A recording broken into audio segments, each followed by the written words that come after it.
Hey, this is Glover Teixeira, UFC light heavyweight champion. Hi, I'm Robbie Lawler. What's up, fight family? This is your favorite MMA coach, Thiago Alves, the Pitbull. Hey, what's up, guys? I'm Pedro Munoz. This is Mike Brown. Guys, I am Alexei Olenek. And welcome. And welcome. And welcome. And welcome. And this is We Want One Picks. And you're watching We Want Picks. To We Want Picks. We Want Picks. To We Want Picks. To We Want Picks. Hi everybody from American Top Picks.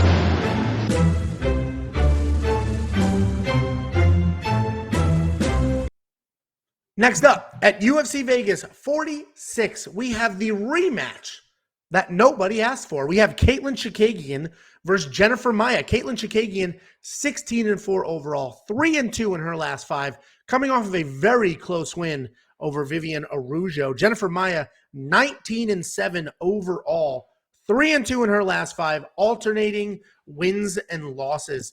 Listen, Katlyn Chookagian is a tough 1s-2 fighter.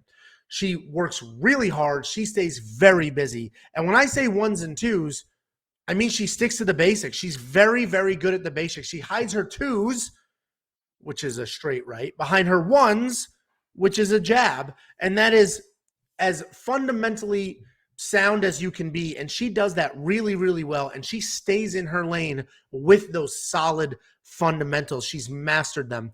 She's not a finisher, but she game plans really well. She'll strike with grapplers. She'll grapple with strikers. And she does a really good job planning for a fight, sticking to that game plan, and being so busy that regardless of what actually happened, the judges love it, and she gets the decision. Jennifer Maia is a well-rounded fighter. She's got good BJJ, just okay wrestling, but very underrated boxing. She's actually similar to Katlyn in that she's a decision fighter, but she does have a few tricks up her sleeve, like that submission win over Joanne Calderwood, which actually earned her a title shot against Shevchenko, where unfortunately for her, she was taken down 5 times. Her normal path to victory is to outbox her opponents who are too afraid to take her down because she is pretty slick on the ground. I opened this noting that it was a rematch. Katlyn, and let's talk about that rematch. So Katlyn won that fight 29-28, and she did it with just sheer striking volume. The first round was pretty close. The second round, Katlyn absolutely ran away with it with the numbers.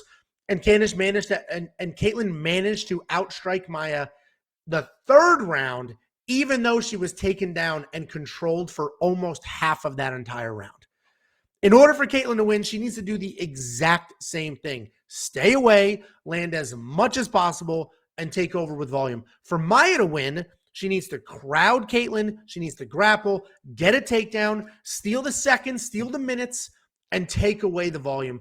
The question is, can she?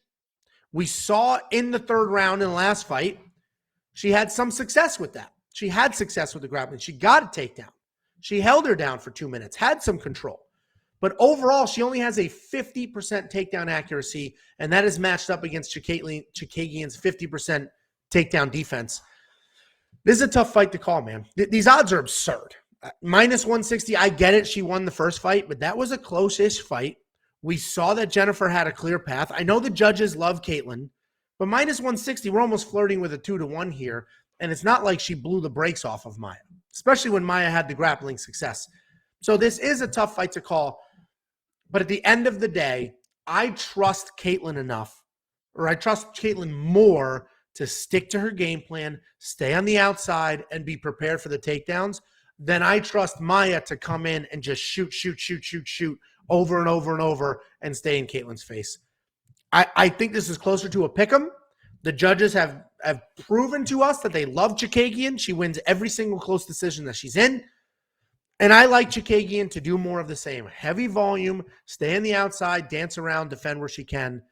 If Maia comes in here, much more aggressive, stays in her face, more strikes, mixes in more takedowns, she could absolutely win this fight. I just don't trust her enough to do that. What I will say, so I don't like the odds for a straight up money line, but what I do like, obviously we're coming off of a 29-28, right? This was a 2 rounds to 1 the last time they fought. I think it'll be more of the same regardless of who wins. And we might catch these odds makers sleeping. So if we catch them sleeping, we can get a plus 3.5 bet. Anything less than 200, I will take on either one of these ladies. Whatever the odds are better, I'll grab. If you don't know what that is, basically you're buying a round on the judge's scorecard. So the last fight, Katlyn won 2 rounds to 1.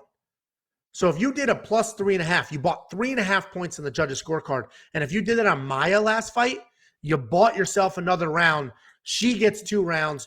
You win money even though she loses the fight. And you're only going to get that at wewantpicks.com/bets. We have 5 partners. The one partner that offers those buy around bets is BetOnline. Go there, make a deposit, let me know, and I will send you $50. It is that simple. wewantpicks.com/bets.